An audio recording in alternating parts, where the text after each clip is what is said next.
पैसाच हे सर्वस्व नाही हे जोपर्यंत सगळ्यांना कळणार नाही तोपर्यंत तुम्ही आयुष्यात पुढे जाऊ शकत नाही. की ज्यावेळेस तुम्ही वर्क करताय त्यावेळेस फॅमिली जर त्याच्यामध्ये इन्कल्केट करत असाल तर इट विल हॅम्पर क्वालिटी. आमचं कोचिंग फक्त 2 तासाचं आहे. जसं तुम्ही आता म्हणले की क्वालिटी मॅटर्स, ठीक आहे, तर त्या 2 तासात आम्ही काय क्वालिटी देतो हे महत्त्वाचं. सक्सेसची डेफिनेशन माझ्या हिशोबाने जर तुम्ही विचारली तर सगळ्यात पहिले तुम्ही तुमच्या फॅमिली सोबत राहू शकता, हा पहिला फॅक्टर सक्सेस. पालकांना आम्ही ज्यावेळेस एक सल्ला देऊ इच्छितो की तुम्ही विद्यार्थ्यांना स्वतः खूप जास्त प्रेरणा द्या. त्यांना कोणत्याही त्यांच्या ज्या अडचणी आहेत त्या अडचणी समजून घ्या आणि त्यांना एक वेळ द्या.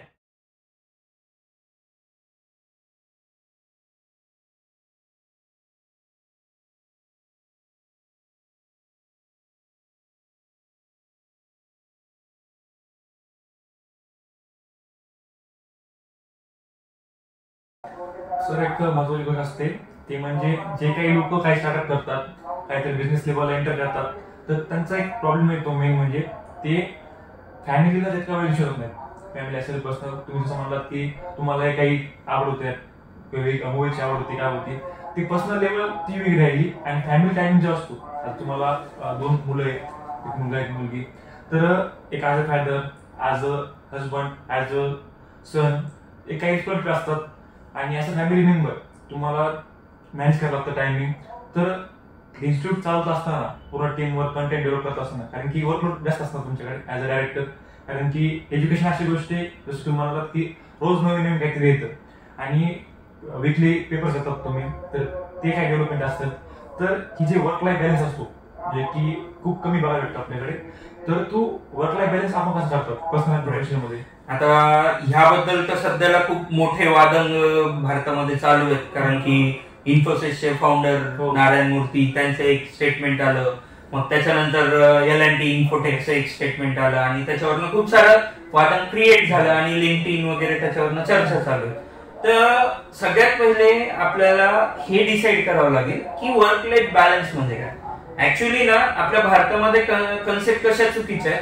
वर्क लाईफ बॅलन्स म्हणजे मी काम होतं मला आणि काम न करता सुट्टी घेऊन मस्त फॅमिली सोबत एन्जॉय करतोय म्हणजे वर्क लाईफ बॅलन्स, असं थोडंसं भारतामध्ये काही जणांच्या मनात संकल्पना आहे. तर त्या चुकीच्या आहे. तुमचं वर्क पहिले तुम्ही कम्प्लीट करून टाका आणि ते कम्प्लीट केल्यावर जेव्हा तुम्ही घरी जाताल त्यावेळेस तुमच्या माइंड मध्ये असं होऊ नये की अरे नाही आता उद्या मला हे करायचंय, ते बर्डन असू नये. त्यावेळेस तुम्ही प्रॉपरली फॅमिलीला वेळ देऊ शकता. जसं मी माझ्या लाईफ मध्ये काय फॉलो करतो, जर मला माहिती आहे सकाळी 7:30 ते 8:30 रात्री मी एज्युकेशनच्या क्षेत्रात राहणार आहे, तर त्या फेज मध्ये मी कुठेही माझी पर्सनल लाईफ मिक्स करत नाही. मी कुठेही असं नाही करत की बाबा 8:30 वाजता मला अर्जंटली फॅमिलीला अटेंड करायचं मी अर्जंटली जातोय. मी पहिल्यांदा 8:30चं माझं वर्कलोड संपवलं, तिथून पुढे मी फॅमिलीचं, माझ्या फ्रेंड्सचं, ह्या पद्धतीचं क्लिअरिटी माझ्या माइंड मध्ये असल्यामुळं, माझ्या फॅमिलीच्या माइंड मध्ये असल्यामुळं ते बॅलन्सिंग जातं. आणि हळूहळू मी आणखीन एक गोष्ट केली की अगोदर आम्ही संडेला एक्झाम घ्यायचो, तर माझ्या टीमलाही थोडंसं फॅमिली सोबत वेळ देता यावा, त्यामुळे आम्ही संडेचं एक्झाम स्ट्रक्चर चेंज करून त्याला संडे हॉलिडे केला. आता नॉर्मली काय होतं माहिती का, बऱ्याच ठिकाणी संकल्पना अशा असतात काही लोकांच्या की छोट्या छोट्या गोष्टीला सुट्टी घेणं, काही गोष्टी तुम्ही निग्लेक्टही करू शकता. मी हे नाही म्हणत की तुम्ही एकदम वर्कहोलिक व्हा. ऍक्च्युली तुम्ही नारायण मूर्ती आणि L&T इन्फोटेकचे जर स्टेटमेंट्स ऐकले असतील तर ठीक आहे, ते बोलताना त्यांचं थोडंसं मे बी वेगळ्या पद्धतीने घेतलं गेलं असेल, पण त्यांचं म्हणणं असं आहे की ज्यावेळेस तुम्ही वर्क करताय त्यावेळेस फॅमिली जर त्याच्यामध्ये इन्कल्केट करत असताल तर it will hamper quality, right. आणि ज्यावेळेस फॅमिली सोबत आहे त्यावेळेस जर वर्क त्याच्यामध्ये मिक्सअप करत असताल तर त्यावेळेस ते पण हॅम्पर होईल. तर बेटर वे वर्क कम्प्लीट करणे, टाइम मध्ये वर्क कम्प्लीट करणे, हा एक खूप मोठा फंडा मी स्वतः फॉलो करतो. जसं आम्ही कंटेंट डेव्हलपमेंट आता नोट्सचं जे करतोय, तर मी माझ्यासोबत माझ्या टीम मधले जे 2-3 मेंबर्स आहेत त्यांनी असं ठरवलं जानेवारी एंडिंग आपण कंटेंट सोबत रेडी असावं. याचा अर्थ काय झाला, फेब्रुवारी, मार्च, मे हे आम्ही विदाउट टेन्शन अदर गोष्टीवरती फोकस करू शकतो. आणि त्यामुळं आमचं वर्क लाईफ बॅलन्स खूप चांगल्या पद्धतीने हँडल होऊ शकतो. जसं आपण म्हणलात की ज्यावेळेस आपण ज्या गोष्टी असतात समजा फॅमिली सोबत असलो तर प्रोफेशनल आला पाहिजे आणि ज्यावेळेस आपण ऑफिसला असतो तर पर्सनल लाईफ एंटर करायला नाही पाहिजे. आणि आपण म्हणलात की क्वालिटी मॅटर्स आणि खरंच ते एक बरोबर गोष्ट आहे. कारण की if you are working 90 hours and if you are not giving your best, it is not worth it. And if you are giving just 10 hours and if you are giving totally quality and if you are building up your all success in it and making it worthy, then you don't need to work 90 hours. आता यातच मी आणखीन एक मुद्दा काय add करेल. बीड मध्ये बऱ्याच ठिकाणी काही कोचिंग 6-7 तास कोचिंग चालवतात, राईट. आम्ही स्टार्टिंग पासून एक फेज वरती आहोत. आमचं कोचिंग फक्त 2 तासाचं आहे. जसं तुम्ही आता म्हणले की क्वालिटी मॅटर्स, ठीक आहे. तर त्या 2 तासात आम्ही काय क्वालिटी देतो हे महत्वाचं, राईट. पालकाला हार्ड आउट घेत बसायची गरज नाही की यांचा सिलेबस कम्प्लीट होतो का. आज मी इथं ओपन चॅलेंज देतो पालकांना, त्यांनी पाहावं माझा इयत्ता 10वीचा सिलेबस हा इतर सर्वांपेक्षा अगोदर कम्प्लीट होतो आणि माझी टेस्ट सिरीज ही जवळपास 2 महिने चालते. म्हणजे 10वीची टेस्ट सिरीज हे जे आमचं एक प्राईम प्रॉडक्ट आहे, ठीक आहे. त्या प्राईम प्रॉडक्ट वरती आम्ही अशा पद्धतीने फोकस करतो की 2-2.5 महिने फक्त टेस्ट मधनं त्या विद्यार्थ्याला जावं लागतं. त्यामुळे त्याची प्रॅक्टिस प्रॉपर होते. आणि ह्या सगळ्या गोष्टींचा इफेक्ट कसा येतो माहिती का. जर तुम्ही विचार करा, विद्यार्थ्यांनी 7 तास शाळेत जाणं, परत 7 तास कोचिंग करणं, तो काही रोबोट नाही ना, ठीक आहे. 14 तास तो जर फक्त एज्युकेशन मध्येच आहे. माझ्या इथं काय होतंय, 6-7 तास स्कूल, 2 तास कोचिंग, 8 तासाच्या नंतर टोटली तो 16 तास फ्री. त्यांनी त्याचं लाईफ जगावं त्याच्यामध्ये. हे आमचं एक थोडासा व्ह्यू आहे. त्या व्ह्यू मुळे आम्ही इव्हन लेक्चर टाकत असताना सुद्धा सिलेबस कम्प्लीट होण्यासाठी 1 आवरचे लेक्चर्स टाकले. आणि तुम्ही जर आता पाहिलं असेल, आम्ही ज्या स्टेप घेतोय ना त्या ऍडव्हान्स स्टेप आहेत, ज्याला हळूहळू नंतर गव्हर्नमेंट सुद्धा फॉलो करतं. आता गव्हर्नमेंट स्कूल्स मध्ये तुम्ही जर पाहिलं असेल, शिक्षण मंत्र्यांचं मध्ये स्टेटमेंट होतं की 45 मिनिटाचं लेक्चर आता जवळपास 55 मिनिटावरती ते घेऊन जाणार. म्हणजे तेच झालं की 1 तास, राईट. तर ते कन्सेप्ट काय, 1 तासात त्या शिक्षकाचं पूर्ण कन्सेप्ट तिथं शिकून होतं. तो विद्यार्थ्यासोबत प्रॉपरली ते कन्सेप्ट घेऊन जाऊ शकतो. हे आम्ही अगोदर इम्प्लिमेंट केलं.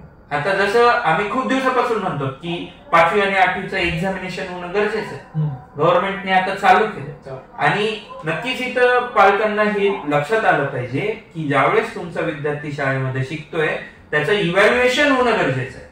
इव्हॅल्युएशन शिवाय तो त्या कन्सेप्टला घेऊन पुढे जाऊ शकत नाही. सर असं म्हणला की फक्त 2 आवर आपण क्लासेस घेतात, जे की खूप इम्पॉर्टंट आहे. I am also student. ज्यावेळेस क्लासेस एक्सिट करतात किंवा स्कूल एक्सिट करते आणि स्कूलमध्ये 6-7 घंटे बसलेला असतो विद्यार्थी आणि तेव्हा कुठेतरी लास्ट जो टाइम असतो, लास्टचा आवर असतो तेव्हा ती चीड बंद असते विद्यार्थ्यामध्ये, काय करायचं इतका वेळ असतो. आणि त्यानंतर जर 3 तासाच्या वर जर विद्यार्थी क्लासमध्ये जाऊन बसला तर तो पर्सनल लाईफ एन्जॉय करत नाही आणि क्लासमध्ये तुला शिकत नाही. पूर्ण कोणतरी झोपतात, व टाइमपास करणार, कॉमेडी करणार, टीचर्सला प्रश्न करणार. आणि कुठेतरी जे ज्यावेळेस एज्युकेशन बर्डन होतं विद्यार्थ्यांवर तेव्हा ते एज्युकेशन ते विद्यार्थ्यांचं कॅल्क्युलेट होत नाही. आणि जे आपण काही केसेस पाहतो की बरेच एस्पिरंट असतात, नीट जेईचे असतात किंवा 10th असतात, त्यांच्यात भीती इतकी भरते मनामध्ये की मी त्या लेवलला पोहोचू शकत नाहीये, इतकं क्वालिफाय करू शकत नाहीये. त्यामुळे ते बरेच काही चुकीचे फॉलोज होतात. असं पोट्यामध्ये जर आपण ऐकलं असेल, पाहत असाल, रोज दरवर्षी काही ना काही स्पेशल येतात वरी. हे कुठेतरी जे तुम्ही तुमचे जे थिंकिंग आहे ती खरेच बाकीचे जे क्लासेस आहेत किंवा टीचर्स आहेत आणि मुळात पॅरेंट्स आहेत त्यांनी लक्ष घेतलं पाहिजे की जास्त वेळ बसण्यापेक्षा थोडाच वेळ बसून ते पूर्णपणे शिकला तर जास्त फरक पडेल. आणि ते बर्डन जे यायचे, असं आपण म्हणत की 8 तास तुझी तो क्लास शिकला, 16 तास तुझ्याकडे येतं, त्यातले 8 तास झोपला जरी आणि 2 तास असे टाइमपास जरी केला तरी त्याला फक्त फ्री टाइम भेटतो. मूवीज बघू शकतो किंवा आज वेब सिरीज येतात, काही येतात. आणि मेन प्रॉब्लेम म्हणजे फ्रेंड्स आहेत त्यासोबत टाइम स्पेंड होतो. आणि फ्रेंड्स असे आहेत की जर आपण फ्रेंड्ससोबत 5 मिनिटं जरी बोललो तर दिवसाचा पूर्ण थकवा जातो. आता की 9 आणि 10 एक खूप म्हणजे महत्त्वाचा टप्पा असतो त्याच्या आयुष्यामध्ये. तर बऱ्याच विद्यार्थ्यांना आज क्लासेसला जाता येत नाही किंवा आज तरी म्हणजे थोडंफार सोपं पडले, पण कुठेतरी युट्यूब आहे किंवा जे सोशल मीडिया इन्फ्लुएन्सर्स आहेत ते कुठेतरी विद्यार्थ्यांना मिसलीड करत आहेत. आणि बरेच असे लोक आहेत, म्हणजे बरेच टीचर्स असे की मीच गाईड करतो विद्यार्थ्यांना की we have to work study 18 hours 20 hours, की उदाहरण देतात की ह्या विद्यार्थ्यांनी IIT क्रॅक करायला 18 घंटे अभ्यास केला. पण जर आपण बेसिक एवढं पाहिलं 18 घंटे जर विद्यार्थ्यांनी अभ्यास केला तर दुसऱ्या दिवशी तो म्हणजे असेल तो उठेल तो, पण हप्ताभर अभ्यास केला तर त्याला ऍडमिट करणं खूप कंपल्सरी होऊन जाईल. तर त्यावर आपलं काय येतं म्हणजे मग आता सगळ्यात महत्वाचं म्हणजे तुम्ही जसं म्हणले की युट्यूबर्स, सोशल मीडिया इन्फ्लुएन्सर्स, तर मी जसं स्टार्टिंगलाच म्हणलं की कोचिंग क्षेत्र हे खूप चांगलं क्षेत्र आहे.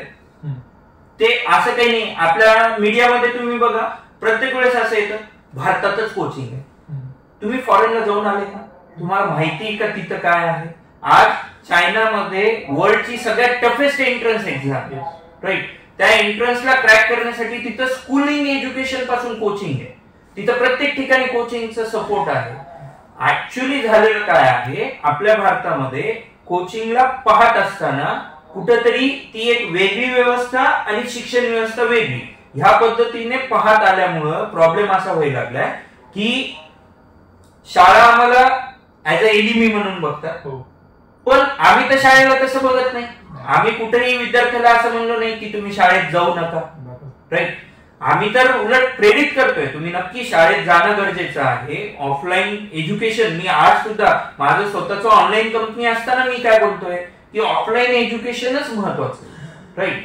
तर हे जे काही सोशल मीडिया इन्फ्लुएन्सर्स आहेत किंवा काही शिक्षक, आता विद्यार्थ्यांमध्ये एक नवीन ट्रेंड बीड मध्ये काय, मी सेल्फ स्टडी करतो. सेल्फ स्टडी म्हणजे काय करतोय विद्यार्थी? युट्यूब व्हिडिओ पाहणे आणि तेवढा अभ्यास करणे, त्याच्यातनं अभ्यास होत नाही. अभ्यासासाठी एक डिसिप्लिन एन्व्हायरमेंट लागतं. आणि आता तुम्ही जे काही म्हणलात की कोर्टामध्ये वगैरे जे काही प्रकरण झाले, तर त्या प्रकरणाचा अभ्यास करत असताना पालकांनी, समाजातल्या प्रत्येक व्यक्तीने आणखीन एक गोष्ट बघावी की कोर्टात गेलेला प्रत्येक विद्यार्थी हा फक्त अभ्यासच करतोय का? तर नाही, तो समाजातल्या इतर चुकीच्या बाबींमध्ये सुद्धा मिक्स होतोय. आणि ते मिक्स होण्याचं कारण काय आहे? तिथं त्याला फॅमिली सपोर्ट नाही. त्यामुळे आम्ही अगोदरपासून एका व्ह्यू मध्ये खूप स्ट्रॉंगली बिलीव्ह करतो की विद्यार्थी शिकत असताना त्याच्या फॅमिली सोबत राहणे गरजेचं आहे. याचा अर्थ हा होत नाही की कोणत्या तरी एका पॅरेंटनी त्यासोबत कोर्टाला जाऊन राहणे. आज बीड मध्ये राहून सुद्धा सक्सेस घेता येतं. मेन फॅक्टर काय आहे? तुमचा तुमच्यावरती विश्वास असणं गरजेचं आहे. तुम्ही समाजात वावरत असताना तुमच्यावरती संस्कार अशा पद्धतीने बिंबवले गेले पाहिजे की तुम्ही समाजातल्या चुकीच्या गोष्टींमध्ये इन्व्हॉल्वच नाही झालं पाहिजे. आणि आम्ही त्यामुळं बियाणी ग्रुप ऑफ एज्युकेशन मध्ये एज्युकेशन सोबत संस्कार, नीतिमूल्य ह्या गोष्टींना देखील व्हॅल्यू देतो. त्यांना विविध आपले जे सण वगैरे आहेत त्या दिवशी सुट्टी न देता एज्युकेशन देऊन त्यांना वर्गात त्याचं महत्व सांगतो. ऍक्च्युली आपल्या भारतात चुकीचं काय झालंय, समजा कोणतेही सण असलं की त्याला सुट्टी द्या आणि त्या विद्यार्थ्याला मग त्याचं काही महत्वच कळत नाही. आमच्या इथं तुम्ही आमचे गणेशोत्सवाचे व्हिडिओ बघा, त्या गणेशोत्सवाच्या व्हिडिओमध्ये माझा शिक्षक सुद्धा विद्यार्थ्यांसोबत डान्स करतोय. बऱ्याच वेळेस मला त्यावरनं टार्गेट केलं जातं, तुम्ही एज्युकेशन मध्ये तुम्ही काय डान्स करता. अहो, तुम्ही विद्यार्थ्यासोबत जोपर्यंत हिरून मिसळून राहणार नाही, त्यांना समजून घेणार नाही, त्यांच्या अडचणींना तुम्ही टॅकल अप करणार नाही, तर त्यांच्या लाईफ मधल्या बाकीच्या प्रॉब्लेम्सला तुम्ही कसं काय सॉल्व्ह करू शकता. तर हे सगळे फॅक्टर्स कंबाईन करून आम्ही ही शैक्षणिक प्रणाली बनवली. आणि माझं त्यामुळं प्रत्येकाला सजेशन राहील, मी कुठेही असं नाही म्हणत की कोचिंग कंपल्सरी, कोचिंग ऑप्शनल आहे, लास्टला तो तुमचा निर्णय आहे. परंतु ज्यावेळेस तुम्हाला जसं प्रत्येक क्षेत्रात काहीतरी करण्यासाठी, अचीव्ह करण्यासाठी एका गोष्टीची गरज असते, त्या प्रकारे कोचिंग जी आहे ती एक नीड तिथं आहे. त्या पद्धतीमध्ये म्हणजे ज्याला आपण काय म्हणू शकतो, कंटेंट देऊन त्या विद्यार्थ्याचं तेवढं काही जे कंटेंट आहे ते कम्प्लीट करून त्यांना सक्सेसफुल ट्रॅक वरती घेऊन जाण्यासाठी कोचिंगची नीड आहे.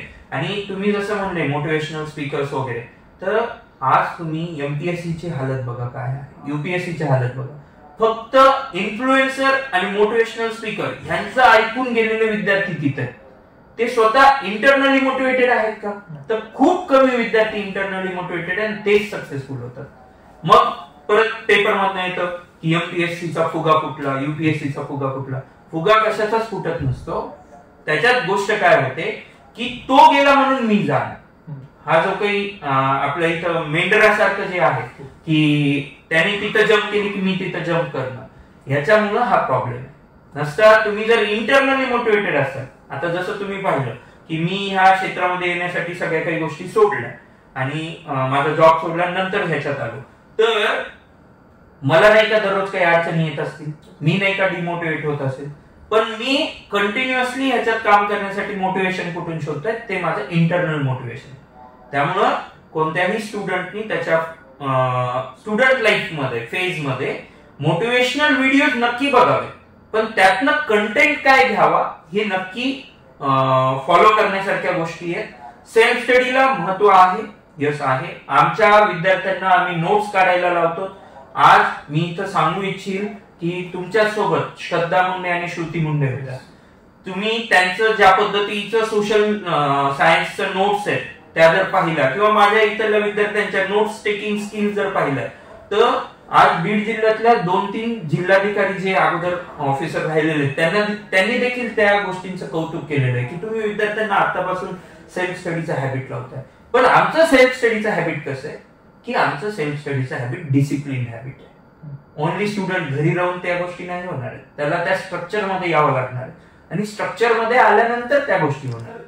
Education, personal life, school life, professional life ह्याच्यामध्ये एक मोठी गोष्ट रोल प्ले करते, ते म्हणजे पीस ऑफ माइंड. आणि तर तुमच्या लाईफ मध्ये आध्यात्माने कसा रोल केला? ह्या गोष्टींसाठी सगळ्यात महत्वाचं माझ्या आजोबांपासूनच ते ट्रेंड आहे. आणि बियाणी फॅमिली जी आहे, म्हणजे फक्त आमचीच फॅमिली म्हणून नाही, बीड मध्ये बीड जिल्ह्यात जेवढे बियाणी फॅमिली आहे त्या बियाणी फॅमिलीला ऑलरेडी अध्यात्माचं एक वेगळं वलय घेतलेलं आहे. कड्यामध्ये बियाणी फॅमिलीचं एक वेगळं नाव आध्यात्मिक क्षेत्रात आहे. आणि माझ्या आजोबांनी पेठबीड मध्ये जे हनुमानाचं मंदिर आहे वतारवेसचं, त्या ठिकाणी मंदिराच्या जीर्णोद्धारामध्ये ज्या पद्धतीने कार्य केलं, तर ते आमच्यामध्ये अगोदरपासून आलं की आपण आध्यात्मिक कनेक्ट मध्ये राहिलं पाहिजे. आणि आम्ही आमच्या ग्रुपचं जे काही आराध्य दैवत आहे श्री स्वामी समर्थ, तर त्या ठिकाणी जुडण्याचं एक महत्वाचं कारण म्हणजे असं आहे की तुमचं माइंड मध्ये किती जरी प्रॉब्लेम राहिले तर तिथं गेल्यानंतर ते प्रॉब्लेम्स तुम्ही विसरून जातात, एक पीस ऑफ माइंड तुमचं क्रिएट होतं आणि तुम्ही परत जोमाने काम करायला सुरुवात करू शकता. ह्या पद्धतीने स्ट्रक्चर आहे. मी तर एक गोष्ट नक्की सांगू इच्छित की ज्यावेळेस बीड मध्ये लांजवार साहेब DYSP होते, तर त्यांना आम्ही गणपतीच्या आरतीला बोलवलं होतं आणि आम्ही प्रत्येक वेळेस गणपतीमध्ये अशा वेगवेगळ्या ऑफिसर्सला बोलवतो. तर बऱ्याच वेळेस लोकांना असं वाटतं की ऑफिसर आला म्हणजे एक आरती घ्यावी, तर आम्ही सरांच्या समोर 5 आरत्या घेतल्या, मंत्र पुष्पांजली घेतली, ते सगळे मंत्र वगैरे सगळं झालं, गणेश मंत्र झालं. मग नंतर ऑफिसमध्ये चर्चा करताना सर असं म्हणले की सर मला एक गोष्ट आवडली, म्हणले की विद्यार्थ्यांकडनं तुम्ही हे सगळं करून घेताय, तर हे नीड आहे म्हणले करायची. तर मी त्यांना विचारलं, म्हणलं सर कशामुळे, आपण तर पोलीस ऑफिसर आहात, तुम्हाला काय वाटतं हे कशासाठी गरजेचं आहे? ते म्हणले हा जो एक फील्ड आहे ह्याचं विद्यार्थ्यांच्या मनावरती जो पॉझिटिव्ह इम्पॅक्ट होणार आहे, तर त्या अध्यात्माच्या पॉझिटिव्ह इम्पॅक्ट मुळे ऑटोमॅटिकली समाजातली गुन्हेगारी कमी होईल आणि समाज सर्वांच्या राहण्याच्या दृष्टिकोनातून एक चांगला समाज बनेल. तर मी जरी विज्ञान शिकवतो, माझं इंजिनिअरिंग झालेलं आहे, तर मी त्या गोष्टीला नक्की फॉलो करतो की अध्यात्माचं तुमच्या करिअर बिल्डिंग मध्ये खूप महत्वाचा रोल आहे. फक्त त्याचं ओव्हर इन्क्लुजन त्याच्यामध्ये नसावं, तर ते तर कोणी मानेल की एक लिमिटेड गोष्ट. आम्ही विद्यार्थ्यांना ज्यावेळेस संस्कार शिकवतो, तर माझ्या इथं असलेल्या प्रत्येक विद्यार्थ्यांना आम्ही म्हणतो तुम्ही आई वडिलांचे वाकून पाय पडा. त्याच्या मागे सायन्स आहे. सायन्स काय, ज्यावेळेस तुम्ही वागता तर तुमचा जो ब्लड सप्लाय तुमच्या ब्रेनला होतो आणि तो ब्लड सप्लाय ब्रेनला झाल्यामुळे तुमचा ब्रेन ऍक्टिव्ह राहतो. माझ्या इथं वर्गात बसताना विद्यार्थ्यांना आम्ही प्रत्येक वेळेस म्हणतो की तुम्ही ताठ बसा, स्ट्रेट बसा. त्याचं कारण काय, सेम कारण, तुमचं ब्रेन ऍक्टिव्ह राहतं. तर हे सगळ्या गोष्टी कुठून कनेक्टेड आहेत, अध्यात्मासोबत कनेक्टेड आहेत. तर त्या पद्धतीने आम्ही अध्यात्माला त्याच्यात आणलं. आणि ह्या सगळ्या गोष्टींमुळे काय झालं की एक वेल कल्चर्ड स्टुडंट जो समाजातल्या चुकीच्या प्रथांमध्ये जाणार नाही आणि समाजासाठी कधी पण चांगले कार्य करेल, समाजामध्ये विघातक विधायक हे दोन्ही गोष्टी आहेत. Yes. आम्हाला समाजासाठी विधायक लोक हवेत. तर त्या पद्धतीचे विद्यार्थी घडवण्यासाठी बीएनई ग्रुप ऑफ एज्युकेशन स्टार्टिंग पासून काम करते आणि पुढेही करत राहणार. सर खूप म्हणजे महत्वाचं आहे आणि आपण खूप मोठा महत्वाचा दिला विद्यार्थ्यांना. सर एक बरेचदा आपला अनुभव येतो, जसं आपण इंजिनिअरिंग सोडली, पॅकेज सोडलं, तर एक स्पिरिच्युअली जसं आपण म्हणतात की आपलं दैवत जे आहे आपले ग्रुपचं ते श्री समर्थ आहे, तर कुठेतरी एक इंट्युशन असतं डोक्यामध्ये, आपल्याला माहित नसतं कसं होणार आहे, पण ते माहित असतं की होणार 100% होणार. ज्यावेळेस आपण जॉब शोधला जातो समजा आपण 2 विद्यार्थ्यांपासून स्टार्ट केलं, आज आपले 5 विद्यार्थी पास झाले, तर आज विद्यार्थी आहेत. ज्यावेळेस आपण तो स्टार्ट करतो तर त्यावेळेस एक इंट्युशन पॉवर असते आपल्या डोक्यामध्ये की वाटत नाही होईल पण नक्की होईल, काहीतरी होईल. आणि जसं मला की बॅलन्स पाहिजे की तुम्ही ओव्हर इन्फ्लुएन्स झाला नाही पाहिजे अजितनाने की एकदमच तुम्ही सर सोडून दिलं ते नाही, बॅलन्सने चाललं पाहिजे. आणि ते मी काय गोष्टी अनुभवलेल्या आहेत, जसं ड्रॉप घेतला होता त्यावेळेस खूप जास्त वर्किंग होते की तसं तुम्हाला की यू शुड हॅव प्लॅन बी, कारण प्लॅन ए जर नाही बोल झाला तर प्लॅन बी काय करणार तुम्हाला माहित नसतं, तुम्ही पूर्ण सोडून दिला होता. तर आपल्याला काय अनुभव आले असतील, फॅमिली असतील काय अनुभव किंवा प्रोफेशनल लाईफ अनुभव असतात, ज्यावेळेस आपण हे सोडलं, आपले ज्यावेळेस इंजिनिअरिंग सोडली, हाय पॅकेज सोडला, मेन पुणे शहर आपण जेव्हा सोडलं, आज आपले जे ग्रामीण भागातले जे लोक आहेत, जे मुलं आहेत, त्यांच्याकडे भरपूर शेती आहे, त्यांना शेती करायला काही इंटरेस्ट नाही, त्यांना तिथून दुसरं काहीतरी व्यवसाय करायचा आहे किंवा लो लेवल व्यवसाय करायचे, पण इतर त्यांना काय करायचं नाही. आणि तुम्ही तिथं प्रॉपरली सेटल असताना पुणे सारख्या शहरामध्ये तो शहर सोडणं, जॉब सोडणं आणि बीड सारख्या म्हणजे एक ग्रामीण भागामध्ये सेटल होणं आणि तिथं काहीतरी अचीव्ह करणं, ह्याच्यामध्ये म्हणजे कसं बॅलन्स झालं आपलं?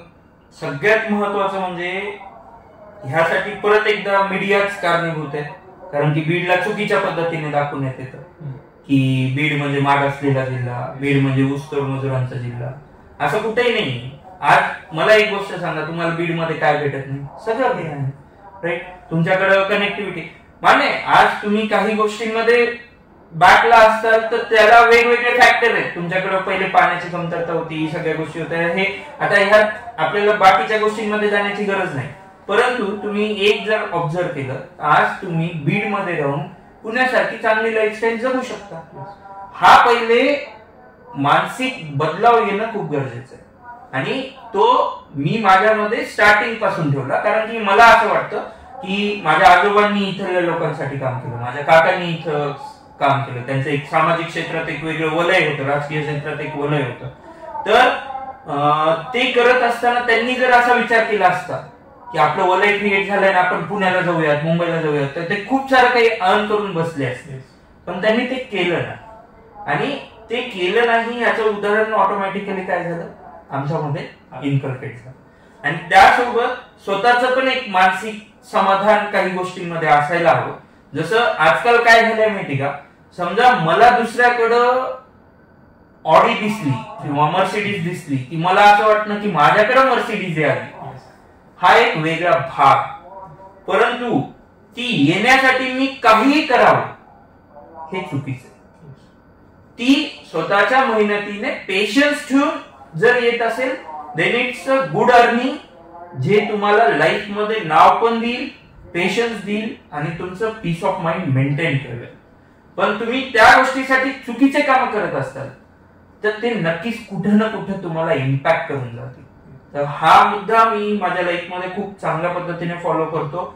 मी राहणीमान जर तुम्ही ऑब्झर्व केलं, मी लेक्चर्स मध्ये असताना खूप कमी वेळेस ब्लेझर घालतो, कारण की माझं त्याच्या मागचं एक प्रिन्सिपल असं आहे की आपण थोडस विद्यार्थ्यांमध्ये राहून चालू ना, राईट, त्या पद्धतीने वागून जाऊया. आणि मी माझ्या लाईफस्टाईलला ठेवत असताना देखील ट्राय असा करतो की माझी लाईफस्टाईल एक सिंपल लाईफस्टाईल असावी, जी खूप मोठी इन्फ्लुएन्स होऊ नये. कारण की आज तुम्ही बघितलं असेल काही काही टीचर्सचे युट्यूबवरचे व्हिडिओ जर तुम्ही पाहिले तर ते इन्फ्लुएन्स क्रिएट करतात त्या लाईफस्टाईल मधनं. तर आम्ही लाईफस्टाईल मधनं इन्फ्लुएन्स क्रिएट करण्याच्या ऐवजी आम्ही आमच्या कंटेंट मधनं इन्फ्लुएन्स क्रिएट करतो. म्हणजे आमच्या टीम मध्ये घेताना मी मेंबर्सला असं घेतलंय की त्यांचं माझं एज ग्रुप मॅच असावं. अर्जंट मध्ये कोणाला खूप मोठ्या अर्निंगची नीड नाहीये, आमच्यात तेवढं पेशन्स आहे. आम्ही ह्या क्षेत्रात 4-5 वर्ष टिकून नंतर बंद करून घरी बसण्यासाठी आलेलो नाहीये. यामध्ये कंटिन्युअस वर्क करायचं आहे. हे सगळं काही माइंड मध्ये ज्यावेळेस क्लिअर असतं त्यावेळेस स्लो अर्निंग सुद्धा तुम्हाला सफिशियंटली पुढे घेऊन जाते. जसं तुम्ही जर एक पाहिलं, आज इन्फोसिस एक खूप मोठी IT कंपनी आहे. तिथं खूप ऍव्हरेज पॅकेज पासून तो जो इंजिनियर आहे तो स्टार्ट करतो, पण तो पुढे करिअर मध्ये जातोच ना, राईट. हा, पण त्यालाही वाईट बोलणारे सोशल मीडियावरती खूप लोक आहेत की तिथं असं आहे तसं आहे. मेन गोष्ट काय आहे, तुम्ही तुमच्या लाईफ मधल्या तुमच्या ज्या नीड्स आहेत त्याला डिफाईन करणं खूप गरजेचं आहे. जसं तुम्ही एक पाहिलं असेल सिंघम मूवी मध्ये, तुम्ही जर पाहिलं जिथं तो एक सीन आहे ज्याच्यामध्ये ते 2 पोलीस ऑफिसर्स मध्ये पोलीस स्टेशन मध्ये भांडणं लागतात, त्यावेळेस तो काय म्हणतो की माझ्या नीड्स कमी आहेत, राईट. तर बेसिकली तुम्हाला पीस ऑफ माइंड हवा असेल तर तुमच्या नीड्सला कंट्रोल करा, ऑटोमॅटिकली पीस ऑफ माइंड राहतं, त्याच्यात कुठेही काही अडचण नाही. सर तुम्ही एकदम बरोबर मुद्दा सांगितला, एक बरोबर टॉपिक विचारला, ते म्हणजे बेसिक नीड्स आहेत. Healthy life, healthy lifestyle, healthy food आणि हेल्थी प्रोफेशनल लाईफ आणि हेल्थी फॅमिली लाईफ. ही जर असेल तुमच्याकडे, you are very rich in. कारण की जे खरंच रिच आहेत त्यांच्याकडे ते नाहीच आहे, and they are struggling somewhere. ते कुठेतरी स्ट्रगल करतात की मला ते पाहिजे पीस ऑफ माइंड. कारण की जसं आपण म्हणलात की नीड्स कमी ठेवले, आज तुमच्याकडे ऑप्शन होतं की तुम्ही पुण्यामध्ये राहून अजून मोठ्या पदावर जाऊन खूप काही शिकला असतात, पण जे की फॅमिली सोबत राहून जे पीस ऑफ माइंड भेटतं, आणि जर आपण बेसिक नीड जर पाहिली आपल्या ह्याची, जर आपण कम्पेअर करणं जर सोडलं की त्याच्याकडे काय, जसं आपण म्हणलं की पुढच्याकडे ऑडी आहे मग मी ऑडी घेणं ही खूप चुकीची गोष्ट आहे. कम्पॅरिझन ज्या दिवशी आपलं संपतं त्या दिवशी पीस ऑफ माइंड आपाप आपल्याला येतो की बाबा ज्याचे त्यांनी ते केले it is good for him, I am doing this, it is good for me and I am happy. आता जसं तुम्ही तुमचे असं मला की तुम्ही त्याच्यावर वापरत नाही क्लासेसमध्ये, जी की मेंटल लेवल जे स्टुडंटचे आहे की जर आपण जर ते घातली तर स्टुडंटच्या जे बेसिक मनामध्ये येतं टीचरची लेवल आहे, आपण टीचरपर्यंत रीच आउट करू शकत नाही, कारण आपण थोडं सर्वसामान्य कुटुंबामध्ये येतो. सरला जाऊन काय विचारणं म्हणजे त्यांना इंग्लिश विचारलं आपल्याला, आणि ज्यावेळेस आपण नॉर्मली विद्यार्थ्यांसोबत राहतो की म्हणजे as they are common life, तो विद्यार्थ्यांना ते सपोर्ट भेटतो की he is one of us, आपल्यातले की कोणतरी आपण शिकवत आहे, आपण विचारू शकतो काय करतो.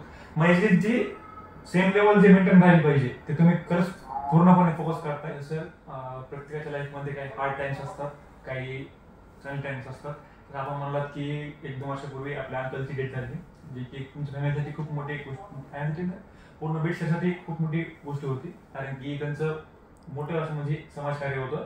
तर ते हार्ड टाइम्स असतील किंवा व्यक्ती काही प्रोफेशनल डाऊनफॉल असेल काही गोष्टीचा, तर त्या टायमामध्ये कोणत्या गोष्टीवर प्रेरणा देतो?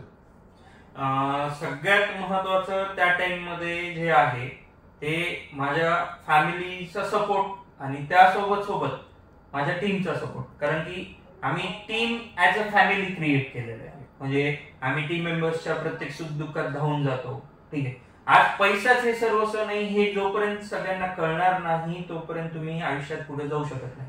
आज समाजात खूप सारे पैशाने श्रीमंत असणारे लोक आहेत, परंतु त्यांच्या सुखदुःखात जेवढे लोक प्रेझेंट नसतात तेवढे लोक आम्ही आमच्या दुःखात आमच्या सोबत, भलेही आम्ही पैशाने तेवढे जास्त श्रीमंत नसतो, परंतु माझ्या काकांनी माझ्या आजोबांनी जे लोक कमवले, तो जो एक कन्सेप्ट आमच्या डोक्यामध्ये अगोदरपासून आहे की माणसाला जोडा तो माणूस तुम्हाला कामाला येईल. त्या पद्धतीने आम्ही थोडंसं वर्क करतो आणि त्याच्यामुळे एक इन्स्पिरेशन बनून राहतं. कुठे जरी समजा डाऊनफॉल राहिला तर टीम मधनं कोणी ना कोणी विचारतं की वा आज काही प्रॉब्लेम आहे का, काही अडचण आहे का, फॅमिली मधनं तेवढा सपोर्ट आहे, त्या पद्धतीने फॅमिलीच्या अंडरस्टँडिंग आहे. तर हे सगळ्या गोष्टी असल्यामुळं काय आहे की मी प्रत्येक डाऊनफॉल मधनं अपराईज होऊ शकतो, म्हणजे ज्याला एक बाउन्स बॅक कन्सेप्ट म्हणतो. जसं आम्ही कोरोनात ठीक आहे आम्ही एकदम झिरो झालो, पण आम्ही बाउन्स बॅक एका वेगळ्या पद्धतीने केला आणि लर्न बिग्स चालू झालं. ठीक आहे, आता एक इन्सिडेंट झालं, आम्हाला असं वाटलं त्या गोष्टीसाठी आम्ही समाजातल्या गरीब मुलांसाठी काहीतरी केलं पाहिजे. जे मुलं समजा एज्युकेशन मध्ये फक्त डिस्टन्स जास्त आहे म्हणून माझ्या या ब्रँचला येऊ शकत नाही, त्यासाठी त्यांच्यासाठी आम्ही पेटबीड मध्ये एक ब्रँच ओपन केली आणि ह्या पद्धतीने आम्ही कुठे ना कुठे बाउन्स बॅक व्हायचा प्रयत्न करतो. आणि सगळ्यात महत्वाचं तिथं माझ्या लाईफ पार्टनरचा देखील सपोर्ट भेटतो, कारण की आजकाल मुलींच्या नीड्स कशा झाल्यात की दर आठवड्याला आम्ही बाहेर गेलंच पाहिजे, आमचं वर्षातनं 2-3 ट्रिप झाल्याच पाहिजे, अशी कोणतीही डिमांड माझ्या लाईफ पार्टनरची नाही. हे मी नशीबवान समजतो, कारण की तसं लाईफ पार्टनर भेटण्यासाठी नशीबच लागतं, कारण की त्या व्यक्तीला माहितीये की मी सध्या कोणत्या फेज मधनं जातोय, मी काय करतोय, आणि त्या फेजला ऍडजस्ट होण्याचं स्किल समोरच्या व्यक्तीमध्ये आहे. त्यामुळं मला प्रत्येक फेज मध्ये अंडरस्टँड करणारा व्यक्ती भेटला असं मला वाटतं. म्हणजे खूप मोठे तुमचं नशीब आहे आणि खूप चांगलं मिळालं. आता सर आपल्या विविध मॅगझिन्सनी आपलं आढावा घेतलेला आहे, तर त्याच्याविषयी आपल्याला काही माहिती सांगा. ऍक्च्युली 2 जून 2016 पासूनच बीएनई ग्रुप ऑफ एज्युकेशन हे क्वालिटी एज्युकेशन वरती फोकस करतं, आणि ते जेव्हा आम्ही फोकस करतोय तर आजपर्यंत तुम्ही माझी एकही फुल पेज न्यूजपेपर ऍड बघितली नसेल. त्याचे कारण असे आहेत, आम्ही प्रिंट मीडिया सोबत खूप चांगले आमचे संबंध आहेत, ते आमचे मित्र आहेत, आमच्याकडे त्यांचे पाल्ले आहेत, परंतु ऍड न देता एक हाईप क्रिएट होणं, ठीक आहे, एक पॉझिटिव्ह मेसेज क्रिएट होणं, हे कधी होतं ज्यावेळेस तुमचं जे कार्य आहे ते विद्यार्थ्यांना पटतं. आम्ही पहिला हा मुद्दा मानतो, कारण की शैक्षणिक क्षेत्र हे ऍड ओरिएंटेड क्षेत्र नाही. शैक्षणिक क्षेत्र हे असं आहे, तुम्ही काम करत राहा, त्याच्यातनं रिझल्ट येत राहील, ऑटोमॅटिकली दखल घेतलीच आहे, राईट, ठीक आहे. तर त्यामुळं आमचं जे हे कार्य आहे त्या कार्याची वेगवेगळ्या प्रिंट माध्यमांनी, ठीक आहे, प्रसार माध्यमांनी आणि मॅगझिन्सनी दखल घेतली, ज्यामध्ये CIO लुक आहे, त्याच्यानंतर बिझनेस फर्स्ट मॅगझिन आहे, त्याच्यानंतर जे टॉप इन्फ्लुएन्शियल फॉक्स स्टोरीचं एक हे आलं होतं, त्यामध्ये आमची दखल घेण्यात आली, आणि विविध काही पुरस्कार देखील आमच्या इन्स्टिट्यूटला भेटलेत. पण मी यामध्ये एक गोष्ट नक्की इथे नमूद करू इच्छितो, ह्या सोबत आमच्या विद्यार्थ्यांच्या देखील ज्या अचिव्हमेंट्स आहेत त्या आम्ही साइड आउट नाही करू शकत. आमच्या विद्यार्थ्यांना देखील अनेक पुरस्कार भेटले, वेगवेगळ्या पद्धतीने त्यांनी ऑलिम्पियाड्स किंवा ज्या टफ एंड एक्झाम्स ज्याला म्हणतो त्याच्यामध्ये त्यांनी मेडल्स कमवले, तर चांगला रँक त्यांनी आणला. आणि जस्ट मागच्या वर्षी आम्ही सिंगापूर मॅथ चॅलेंज ही स्पर्धा परीक्षा घेतली, आणि मी इथं गर्वाने सांगू इच्छितो, पूर्ण मराठवाडा रिजन मध्ये आमचं सिंगल इन्स्टिट्यूट होतं जिथून 45 विद्यार्थ्यांनी सहभाग नोंदवला होता, आणि ज्यामधलं पहिल्याच वर्षी 4 विद्यार्थ्यांनी त्यामध्ये सक्सेसफुली सिल्वर आणि ब्रॉन्झ मेडल कमवले. आणि ही जी एक्झाम आहे ही रिअली आंतरराष्ट्रीय लेवलवरती होणारी एक्झाम आहे. त्यामध्ये भारतातनं जवळपास 4,500 विद्यार्थी बसले होते, आणि ऑल ओव्हर वर्ल्ड जवळपास 85,000 विद्यार्थी त्या एक्झाम मध्ये बसले होते. आणि त्या एक्झाम मध्ये कुठेतरी आपल्या बीडचं एक 45 विद्यार्थ्यांचं रिप्रेझेंटेशन येतंय, हीच आम्ही आमच्यासाठी खूप मोठा पुरस्कार समजतो. आणि सर आपल्याला आता मी पाहतोय ऑफिसमध्ये बसल्यापासून आपल्याला बरेचसे असे अवॉर्ड्स भेटलेले आहेत, तर त्या अवॉर्ड्स बद्दल आपले वेगवेगळे अचिव्हमेंट्स आहेत, तर त्याबद्दल आपल्याला काही माहिती? ज्यावेळेस मी ह्या क्षेत्रामध्ये काम करतोय, तर या क्षेत्रामध्ये काम करत असताना मला माहेश्वरी समाजातर्फे आदर्श शिक्षक पुरस्कार, त्याच्यानंतर rotary club of Beed mid town तर्फे आदर्श अभियंता पुरस्कार, त्याच्यानंतर जे हमिंग बर्ड एज्युकेशन आहे त्यांच्याकडनं काही पुरस्कार भेटलेले, आणि त्यासोबत माझं राज्यस्तरीय गुणीजन गौरव सोहळा यामध्ये देखील माझं तिथं सत्कार झालेला आहे. आणि हा सत्कार मी माझा एकट्याचा सत्कार नाही समजत, हा माझा टीमचा सत्कार. कुठेतरी आम्ही एक टीम वर्क करतोय, टीमनी आम्ही समोर चाललोय, त्यावेळेस एक रिप्रेझेंटेशन तिथं बनतं. एक सिंगल पर्सन रिव्होल्युशन आणू शकतं, इट्स ओके, पण त्या रिव्होल्युशन मध्ये टीमचा ज्यावेळेस सहभाग होतो तर ते रिव्होल्युशन मोठं होतं, आणि त्याला एक मोठं स्केल आपल्याला देता येतं, लार्ज स्केलवर नेता येतं. हे थोडंसं आम्ही मानतो, आणि त्या पद्धतीने आम्ही पुढे जातोय. आता सर एक एज्युकेशन क्षेत्रात असं एक महत्त्वाची गोष्ट असते, ते म्हणजे विद्यार्थ्यांचे पॅरेंट्स आहेत त्याच्यासोबत असणारं पॅरेंट्सचं बॉन्डिंग. कारण की पॅरेंट्स जे असतात ते मुळं असतात, कारण की फॅमिली एन्व्हायरमेंट वेगळं असतं. आता बरेचसे 90% आपल्याकडे जे पालक आहेत त्यांचं इतकं शिक्षण झालेलं नाही, म्हणजे काही बिझनेस करतात किंवा काही वेगवेगळे कामाशी करतात, त्यांना शिक्षणाबद्दल इतकं माहित नाही, तर त्यांच्याशी आपण कसं कनेक्टेड राहतो? त्यासाठी आमचा सगळ्यात महत्वाचा फॅक्टर येतो ते दर महिन्याचं आमचं पॅरेंट मीटिंग. त्या पॅरेंट मीटिंगला मी स्वतः पालकांसोबत इंटरॅक्ट करतो, आणि पालकांना आम्ही असं एक सिस्टीम बनवून दिलंय की फक्त पॅरेंट मिटिंगच नाही, तुम्हाला माझ्याशी ज्या वेळेस भेटायचंय, माझ्या टीमला ज्या वेळेस भेटायचंय, you are welcome to my institute. तुम्ही इथे या, तुमच्या अडचणी शेअर करा, तुमचे प्रॉब्लेम शेअर करा, तुमचे सजेशन शेअर करा. आम्ही त्यांचे सजेशन्स देखील ऐकतो, त्याला इम्प्लिमेंट करण्याचा प्रयत्न करतो. आणि सगळ्यात महत्वाचा मुद्दा मी पालकांना देखील सांगू इच्छिल की जर तुम्हाला असं वाटतं की तुमचा पाल्य हे कोणत्याही क्षेत्रामध्ये यशस्वी व्हावं असं जर तुम्हाला वाटतंय, तर थोडंसं त्याला फ्रीडम द्या. फ्रीडम इन द सेन्स कसं, बऱ्याचशा पालकांना असं वाटतं फ्रीडम म्हणजे मी काय ना त्याला बघायचंच नाही, तो त्याचं करेल.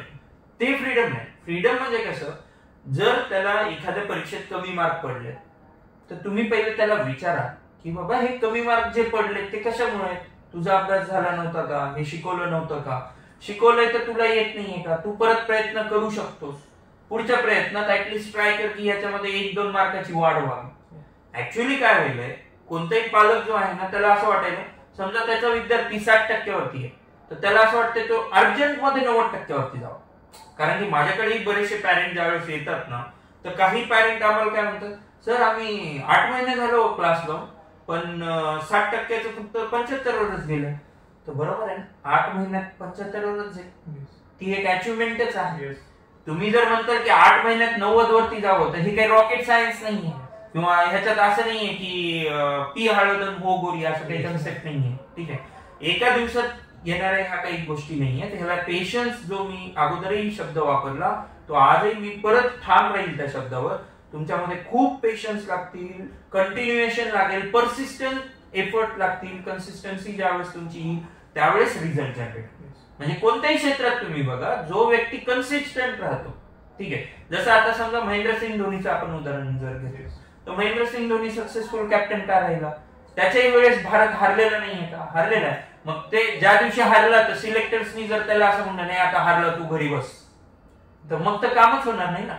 पालकांकडनं काय होतंय, एक परीक्षेत अपयश आलं, तुझ्याकडनं होऊच शकत नाही, हे जे डिमोटिवेशन आहे ह्याला मोटिवेशन मध्ये कन्वर्ट करा.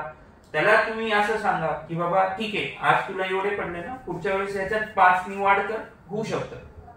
तेवढं जरी बोलले तर त्याच्यातनं मला असं वाटेल की स्टुडंट आणि पॅरेंटचं बॉन्डिंग टिकेल, स्टुडंट पॅरेंटला प्रत्येक गोष्ट शेअर करेल आणि बऱ्याचशा अडचणी ज्या समाजातल्या आहेत त्या सॉर्ट आउट होतील. सर आता एक मेन मुद्दा तो म्हणजे प्रत्येकाची सक्सेसला बघण्याची दृष्टिकोन वेगवेगळा असतो. बऱ्याच जणांना वाटतं की 500 कमवलं, पैसा कमवला, संपत्ती कमवली, गाडी घेतली, ते यश आहे का. बऱ्याच जणांना असतं की ही पोस्ट भेटली ते यश आहे माझ्यासाठी. तर तुम्ही भरपूर असं म्हणजे पल्ला गाठलेला आहे प्रोफेशनल लाईफ मध्ये, बिझनेस लेवल मध्ये. तर सक्सेसची डेफिनेशन तुमच्या हिशोबाने काय आहे? सक्सेसची डेफिनेशन माझ्या हिशोबाने जर तुम्ही विचारली तर सगळ्यात पहिले तुम्ही तुमच्या फॅमिली सोबत राहू शकता, हा पहिला फॅक्टर सक्सेसचा, राईट. आज बरेच जण असे आहेत ते त्यांच्या फॅमिली सोबत राहू शकत नाही, डिस्टंट जॉब करतायत, तर ते मला कधी पटलेलं नाही. त्यामुळे माझी पहिली संकल्पना की मी फॅमिली सोबत राहू शकतो हा पहिला फॅक्टर. इव्हन तुम्ही माझं सोशल मीडिया हँडल जर चेक केलं तर त्याच्यामध्ये माझ्या मॅक्सिमम पोस्ट माझ्या फॅमिलीशी निगडीत देखील असतात. ठीक आहे, त्याला मी खूप चांगल्या पद्धतीने फॉलो करतो. बरेच जण त्याच्यावरतून सुद्धा मला क्रिटिसाइज करतात, पण मला असं वाटतं की मी फॉलो केल्यामुळं मी आज माझ्या सोशल मीडिया हँडलवरती बघतोय बरेच जण त्याला हळूहळू ते सुद्धा फॉलो करायचे, म्हणजे कुठेतरी ते मला फॉलो करतायत असं मला वाटतंय. ठीक आहे, सेकंड सक्सेसचं माझ्या दृष्टिकोनातनं जर अँगल पाहिला तर मी अगोदरही बोललो, अर्थार्जन हा वेगळा फॅक्टर आहे, ते हळूहळू येत असतं, हे पहिले तुम्हाला कळलं पाहिजे. आज प्रत्येकाला अर्जंटली करोडपती व्हायचंय, अर्जंटली लखपती व्हायचं किंवा श्रीमंत व्हायचंय, ते होऊ शकत नाही. आणि ज्या कोणत्याही ह्या अशा कन्सेप्ट आहेत ना ज्याच्यामध्ये अर्जंटली लखपती किंवा करोडपती व्हायचंय, त्याच्यातनं फास्ट सक्सेसचं काय होतंय हे आता बीड जिल्ह्याला सांगायची माझ्या मते तरी गरज नाही, कारण की खूप सारे इफेक्ट सगळ्यांना बघायला भेटले. आता रिसेंटली तुम्ही पाहिलं असेल टोरेसचं जे डायमंडचं खूप मोठं एक फ्रॉड भारतामध्ये झाला, आणि ते होण्याचं एक जर कारण आपण पाहिलं तर लोकांना काय वाटायलंय की चेन मार्केटिंग ह्या गोष्टी ह्याच्यातनं सक्सेस लवकर भेटतं, तर हे नाही भेटत. तुम्हाला पेशन्स ठेवावा लागतो, कन्सिस्टन्सी ठेवावी लागते. आणि दुसरं, माझ्या क्षेत्राशी रिलेटेड जर सक्सेसची डेफिनेशन मी पाहिली तर ज्या दिवशी बियाणी ग्रुप ऑफ एज्युकेशन बीड जिल्ह्यातीलच नव्हे तर सगळ्यात पहिले आम्ही महाराष्ट्रालाच टार्गेट पकडतोय. महाराष्ट्रातील कानाकोपऱ्यातील विद्यार्थ्याच्या घराघरात जाऊन थांबेल, त्यांना त्यांच्या नीड नुसार एज्युकेशन देईल, ते आमच्यासाठी सक्सेस राहील. आम्ही त्या ट्रॅक वरती काम करतोय, आम्हाला त्या पद्धतीने पुढे जायचंय, त्या पद्धतीने आम्ही रिलेशन्स मेंटेन करतोय. आम्ही आज जरी क्षेत्रामध्ये खूप स्पर्धा आहे तर ह्या स्पर्धेत राहताना मी एक नक्की चांगला मुद्दा इथं सांगू इच्छित की बीड जिल्ह्यातलं जे कोचिंग क्षेत्र आहे ते खूप चांगल्या पद्धतीने इंटरलिंक्ड आहे. खूप चांगले संबंध आपसामध्ये आम्ही मेंटेन केलेले आहेत सगळ्या डायरेक्टर्सनी, आणि ती गोष्ट शिकून मी माझे कॉन्टॅक्ट भारतातल्या प्रत्येक डायरेक्टर सोबत मेंटेन करण्याचा प्रयत्न करतोय, जेणेकरून उद्या चालून विद्यार्थ्यांना ज्यावेळेस एक डेव्हलपमेंट द्यायची आहे करिअरमध्ये त्यांच्या, त्यावेळेस आम्ही कुठेही कमी पडू नये. कारण की एकटं इन्स्टिट्यूट काही करू शकत नसतं, त्यामध्ये एक ग्रुप वर्क लागत असतं, आणि त्या पद्धतीने आम्ही थोडस व्ह्यू बघतोय की बियाणी ग्रुप ऑफ एज्युकेशन हे प्रत्येक विद्यार्थ्याच्या ज्या एज्युकेशन नीड, आणि तुम्ही त्यामुळे पाहिलं असेल बरेचसे इन्स्टिट्यूट असे असतात 11वी-12वी चालू झालं मग त्यांनी अंडर 10 मध्ये घुसायचं किंवा अंडर 10 वाल्याने 11वी-12वी मध्ये घुसायचं. आम्ही आजपर्यंत 11-12चा विचार सुद्धा डोक्यात नाही आणला. त्याचा महत्वाचा मुद्दा असा आहे की आम्हाला main focus 1st to 10th ह्याच्यामध्ये क्वालिटी बिल्टअप करायची आहे, त्याच्यावरती स्टुडंटचं बेसिक कन्सेप्ट क्लिअर करायच्या, आणि तो जो फ्लो आहे तो ज्यावेळेस 11-12ला पुढे जाईल तर तो एक प्रॉपर फ्लो पुढे गेला पाहिजे. एक चांगल्या कंटेंटनी डेव्हलप झालेला फ्लो जर पुढे गेला तर त्याला सक्सेस तिथं नक्की भेटेल, राईट. हा, पण ह्याचा अर्थ हा होत नाही की आम्ही 11-12 मध्ये इंटर नाही होत आहे. आम्ही ऑपॉर्च्युनिटीज एक्सप्लोअर करतोय. त्या ऑपॉर्च्युनिटीज मध्ये आमच्या सोबत आमच्या माइंडसेटला मॅच होणारा ऑपॉर्च्युनिटी ज्यावेळेस भेटेल त्यावेळेस विद्यार्थ्याला एक चांगलं ऑप्शन देण्याचा नक्कीच आम्ही प्रयत्न करू. पण ते ऑप्शन देत असताना कुठेही आम्ही दुसऱ्याच्या पोटावरती पाय देण्याचा नक्कीच प्रयत्न नाही करत आहे. त्याचं कारण असं की united we stand, divided we fall, हे ज्यावेळेस आपण म्हणतो. तर आज जर कोचिंग क्षेत्राला समोर न्यायचंय तर आमचे जे राज्याध्यक्ष आहेत, जे जिल्हाध्यक्ष आहेत, ते नशीब आहे आमचं की बीड मधनच आहेत, आणि त्यांच्यासोबत आम्ही ज्यावेळेस काम करतो तर तिथं एक संघटन कसं असावं, कशा पद्धतीने पुढे जावं, हे सगळ्या गोष्टी आहेत. ह्या पद्धतीने वर्क चालतं. आणि म्हणून मी अगोदरही सांगितलं भारतामध्ये कोचिंगला चुकीच्या पद्धतीने मीडियाने रिप्रेझेंट केलंय. एकदा मीडियाने यावं, आमच्यासोबत डिस्कशन करावं की कोचिंग काय करतं. तुम्ही जे काही दाखवताय की कोचिंग म्हणजे करोडपती, हे चुकतंय. ठीक आहे, कोचिंग फक्त तेवढंच नाहीये, कोचिंग विद्यार्थ्यांच्या मूलभूत संकल्पना क्लिअर करतंय. आज मला सांगा, जे लोक कोचिंगला नावं ठेवतात त्यांचे विद्यार्थी कोचिंगला जात आहेत. मग ह्याचा अर्थ काय झाला की कोचिंग ऑप्शनल नाहीये, ते नीड आहे.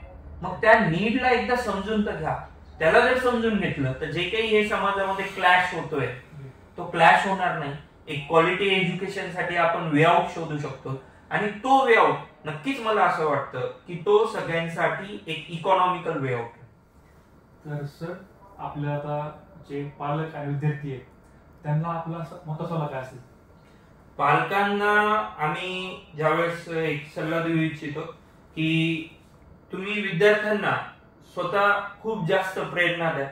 त्यांना कोणत्याही त्यांच्या ज्या अडचणी आहेत त्या अडचणी समजून घ्या, आणि त्यांना एक वेळ द्या. कोणती गोष्ट करण्यासाठी त्यांना जर वेळ भेटला तर त्या वेळेतनं ते विद्यार्थी नक्कीच पुढे जाऊ शकतील. आणि ह्यासाठी आम्ही सुद्धा प्रत्येक पालकासोबत कनेक्टेड राहतो. पॅरेंट मीटिंग घेतो, त्या पालकांच्या अडचणी समजून घेतो, त्यांचे सजेशन्स आम्ही इम्प्लिमेंट करण्याचा प्रयत्न करतो. तर ह्या सगळ्या फेज मध्ये जर पालकांनी विद्यार्थ्यांना कंटिन्युअसली मोटिवेट जर केलं ना तर नक्कीच विद्यार्थी पॅरेंट सोबत कनेक्टेड राहील. आणि मी आपल्या माध्यमातून सर्व विद्यार्थ्यांना आणि पालकांना नक्की एक मेसेज देऊ इच्छित की आपण अवश्य एकदा आमच्या क्लासेसला भेट द्यावी, आमचं पूर्ण स्ट्रक्चर बघावं, आमचं एज्युकेशन पॅटर्न बघावा, आमच्या कंटेंट मधनं गो थ्रू व्हावं, आमचे डेमो लेक्चर्स एकदा अटेंड करावेत, जेणेकरून तुम्हाला डिफरन्स काय आहे हा डिफरन्स कळेल. आणि त्याच्यानंतर तुम्ही तुमच्या करिअरसाठी आमचा जिथं कुठेही युटिलायझेशन आमच्या क्लासेसच्या एज्युकेशन प्रणालीचं करता येईल त्यासाठी तुम्ही नक्कीच आमच्यासोबत एकदा जुडा. तुमच्या विद्यार्थ्यांना त्यांच्या करिअरमध्ये ज्या पद्धतीने डेव्हलपमेंट हव्यात त्या पद्धतीने डेव्हलपमेंट देण्यासाठी माझी टीम अहोरात्रसाठी. तर धन्यवाद सर, आपल्याकडून खूप काही शिकायला मिळालं. आणि आपण जे काही डेव्हलपमेंट करताय शिक्षण क्षेत्रामध्ये, जे की खूप गरजेचं आहे, आणि बेसिकली जे विद्यार्थ्यांची जी मेंटॅलिटी त्याला समजून आणि पालकांनाही सोबत घेऊन तुम्ही जे एक पाऊल टाकताय ते खूप म्हणजे अभिमानास्पद आहे. आणि अजूनही तुम्ही खूप डेव्हलप करताल ही अशी इच्छा आहे. तर धन्यवाद सर, आपलं खूप खूप आभार चॅनल आल्याबद्दल. धन्यवाद.